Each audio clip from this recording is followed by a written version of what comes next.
If you plan to rebrand and reinvent yourself in the next year ahead, then today's tips are going to help you to do that. I'm going to be sharing how you can reinvent your personal brand online. So grab a cup of tea and let's dive into my top 5 tips to reinvent your online personal brand.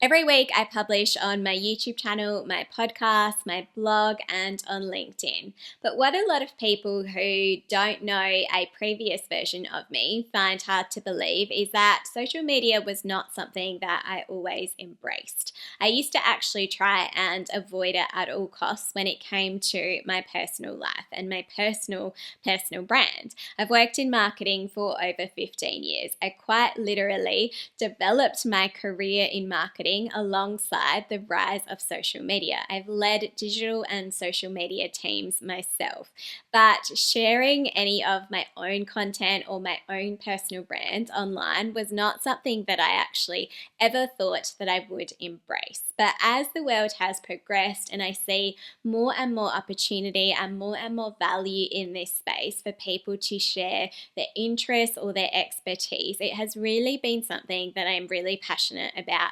encouraging other people to join. When I think about what was potentially holding me back from social media previously, it's that it's often easier to be too cool for something or to ridicule something that other people are trying, or to avoid something that other people are actually completely maximizing and leveraging when it is something that is potentially new in an industry or in a market. And this reminds me of something that I read recently in Ryan Holiday's book, Courage is Calling, where he said, "The paradox, of course, is that almost everything new, everything impressive, everything right, was done over the loud objections of the status quo. Most of what is beloved now was looked down upon at the time of its creation or adoption by people who now pretend that never happened." So if you've been thinking about wanting to embrace social media more and to reinvent and rebrand yourself online, then I hope these tips will help you to do that. Let's get into tip number 1. Tip number 1 is to rename yourself online. One of the best things about social media is the creative license that it gives you. When you think about the person that you want to turn up online as, how can you reposition your personal brand to allow you to better align with that aspiration that you have for your personal brand going forward? There might also be another reason that you want to rename yourself online, and that could be to maintain a higher degree of privacy. You may want to have a growing presence online without actually having to expose too much of your personal life. You may actually be a naturally private person, which a lot of people who use social media are. Some of the ways that you can think about rebranding and repositioning yourself online could be to make your overly complex name more simple, or it could be to take a potentially more generic name and make it into something that has more appeal. This might allow you to either align better with your goals or to maintain that increased level of privacy that you are looking for. Catherine Caputo talks about this in her book, You Are the Brand, and she gives you some really practical examples of how you can repackage your personal brand. And some of the ways that she says this is to, for example, embrace your middle name if you have one. This is what Angelina Jolie does. Her name is actually Angelina Jolie Voigt, and she embraced just using Angelina Jolie in her professional realm, and Jolie is said to mean pretty in French. You could also simplify your complex name in the way that Jennifer Anistonopoulos does when she goes by Jennifer Aniston. You might like to also make your name more interesting by embracing your full name, including your middle name, for example, like Sarah Jessica Parker does in her professional personal brand as well. You might like to simply hang your hat on a single name the way that Oprah does, or you might like to even embrace a quirky name such as Mr. Beast, or you might like to embrace some of the initials in your names like a J.K. Rowling does, for example. Another really interesting one I find as well is to embrace any sort of foreign element of flair that your name might have. So, a lot of the times I found, particularly growing up, a lot of people simplified their name for the purpose of making it easier for the culture that they were in. And they would write their name differently, they would say it differently just to make it easier for the people that they were around. And as they got older, they would start to really appreciate what their actual name was meant to be, how it was meant to be spelt, any accents they were meant to have on it, or actually the verbal accents that went with that as well. Maybe that's something that you yourself have the opportunity to embrace to add more of a unique element to your personal brand online. And this idea of rebranding your online brand relates to something that I talked about in a previous episode when we discussed the effectiveness of having an alter ego.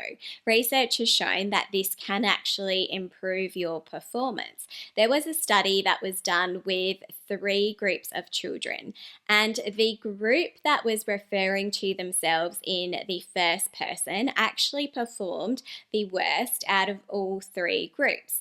The group that was referring to themselves in the second person performed better than the group that referred to themselves in the first person. And the third group that was referring to themselves as a separate person, similar to their favorite characters, such as Batman, performed the best out of all 3 groups. So that is the power of having an alter ego. It allows you to push that level of what you would normally do. And this is something that some of the top performers in history have embraced. So if you think about someone like Kobe Bryant, for example, with his Black Mamba alter ego, this is something that is said to have really been able to help him to take his game on the basketball court to the next level. Tip number 2 is to rename yourself for added privacy. I want to spend a little bit more time on this one if this is something that is a concern for you. And in general, when you are showing up online, it is best practice to, as much as possible, always have an element of privacy in your minds. Think about what you are willing to share and not share, even in the smallest details, because it can actually be the smallest thing that you might not actually think about, that you may potentially not feel so great about sharing later, or you may not actually know who could potentially be engaging in your content. So if you are particularly wanting to maintain your privacy completely separate to a way that people would normally be able to identify your name, let's talk about the couple of ways that you could do that. You could come up with a name that is completely different to your own name. As we said, an example of this could be someone like Mr. Beast. You could actually also just use your initials instead of embracing your full name. That's another way to really hone in on that privacy element of your professional personal brand online as well. And you could also, as another option, think about using maybe a first name, maybe that is actually your first name, and attach it to something that also has value in terms of the personal brand that you are trying to create, or what it is that you actually want to be identified with. So it actually has privacy value and then also that element of your value proposition for your audience as well. For example, if you are an accountant, you could say that your online personality, if your name happens to be Anna or whatever name you want to use, you could say Anna Accounting, for example. And then that becomes a brand that people can connect with, but obviously still maintains a certain level of your privacy around your legal name and your full name as well. And outside of all of the obvious reasons to maintain your privacy online, it could actually be that by having something that is more private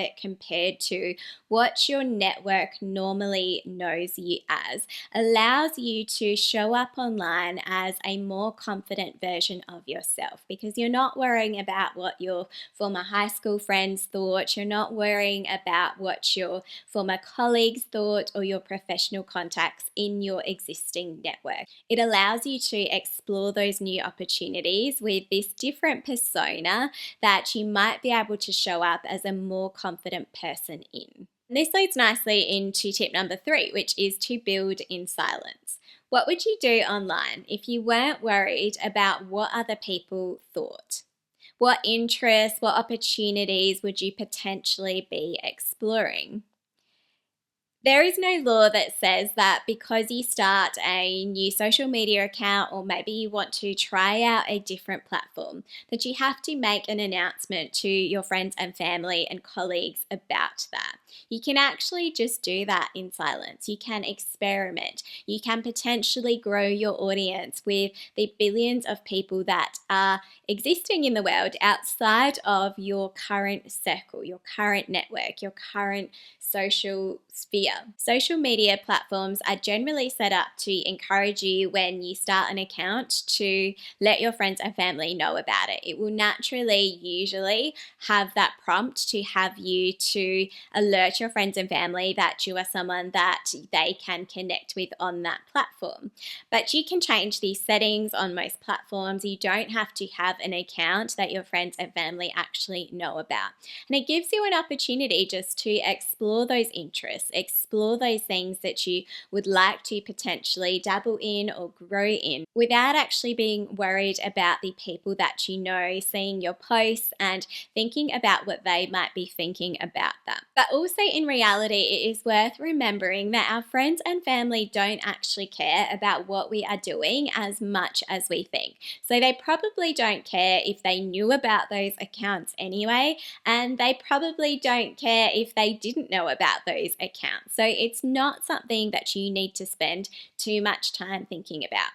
There is a concept in psychology called the spotlight effect, which tells us that we overestimate how much people are actually thinking about us, when really they are more concerned with their own lives. And if you do happen to be someone that you think potentially may face some criticism, or that people might copy you too much, or you just simply want to be able to explore things without having to worry about your current networks, then keep in mind the saying that when you build in silence, they don't know what to attack. Tip number 4 to reinvent and rebrand yourself online is to think about having a faceless brand. Faceless personal brands are sweeping social media. They are racking up millions of subscribers and followers without actually ever revealing the face of the content creators behind those accounts. And what the really interesting thing about those personal brands is that they somehow still are able to establish a relatable personal connection with their audience in many cases too, because savvy personal brand specialists know that your face, while it does communicate a lot of things for you and can really help you to connect with people on a deep level, your face is not actually the only part of your personal brand. It is about the atmosphere that you create for your personal brand, about your messages, about your tone. There are so many elements that go in to a personal brand that don't relate to just your face. But if you are thinking about establishing a faceless brand, just some of the ways that you can do this is through having, for example, videos with creative cropping that doesn't show your face, maybe having creative angles that don't actually reveal your face either. You might have videos that have just audio on them as another example. Or you might have a blog or written content or any sort of social media platform that allows you to have a pen name, for example. And you may even think about having a podcast that is audio only, so you don't have any sort of video element attached to your podcast, or you don't have a podcast that is also available on YouTube, for example. It's purely audio, and you have a personal brand that is anonymous as a part of that too.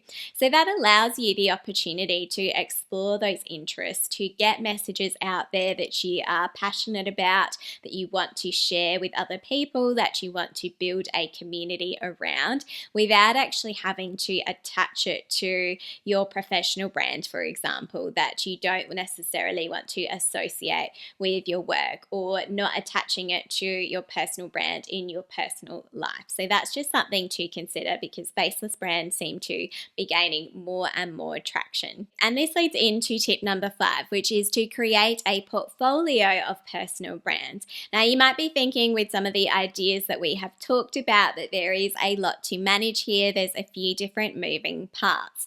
But the thing about having a personal brand is that compared to a corporate brand, you have the ability to make it hyper personalized to your needs and your goals. And in a lot of cases, that might mean, like a brand, having to have a portfolio of brands that meets the different needs of your audience or your different interests in a different way. For example, you might have a professional brand that is particularly focused on a particular industry, on particular topics, and you really want to make sure that you're not doing too much in that space to dilute what the core messages of that particular brand are. But then you also might have, as we've talked about in this episode, other interests that you want to explore. And so you have the opportunity to come up with a separate brand as a part of those things. So when you are coming up with your personal brand strategy overall, you may want to think about how certain interests might be grouped together and how they could potentially collectively fall under a particular brand, and how another group of certain interests or topics could fall under another brand. For example, if you go back to what I just mentioned about having a professional personal brand, that might naturally sit well with your full legal name, for example, or what you're known as in your industry professionally.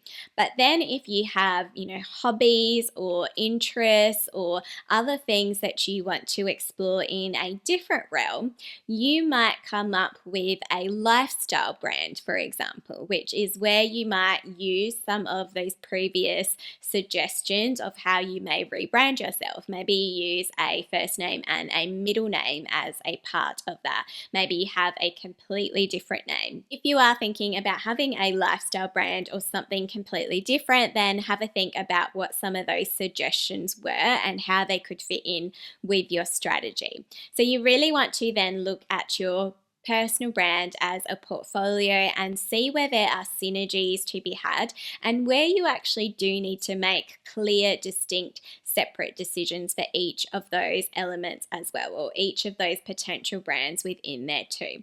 Which leads me to something that I was reading from Hootsuite recently, which they shared some research or some predictions that they had for 2025.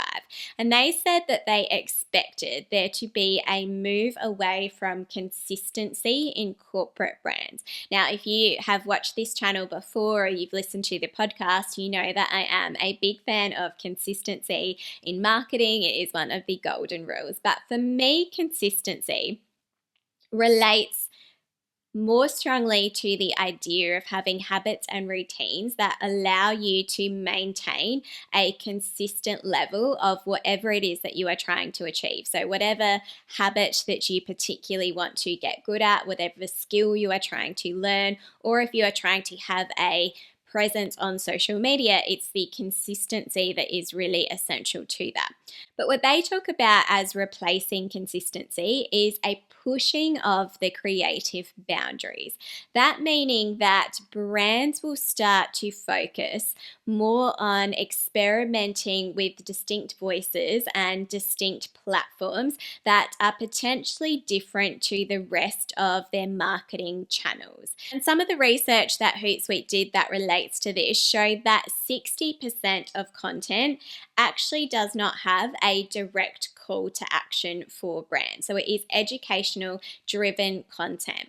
And then for a quarter of the participants in that research as well, a quarter of the brands, it said that 80 to 100% of their content was actually purely entertainment driven, which means that people are going to be experimenting more in that space. So when you think about corporate brands experimenting more in how they can push those creative boundaries, boundaries, that means that it is also an opportunity for your personal brand to do the same. And if corporate brands are taking this strategy, if anything, it feels like personal brands should be the ones that are leading this space. Because as a person behind your personal brand, you are a multi-dimensional person. You have multifaceted interests. So it really is an opportunity to embrace pushing those creative boundaries while still ensuring consistent in terms of your content, your scheduling, your routines, but then also delivering something different that not only keeps you engaged in creating content online, but also keeps your audience engaged in the different topics that they could potentially be interested in.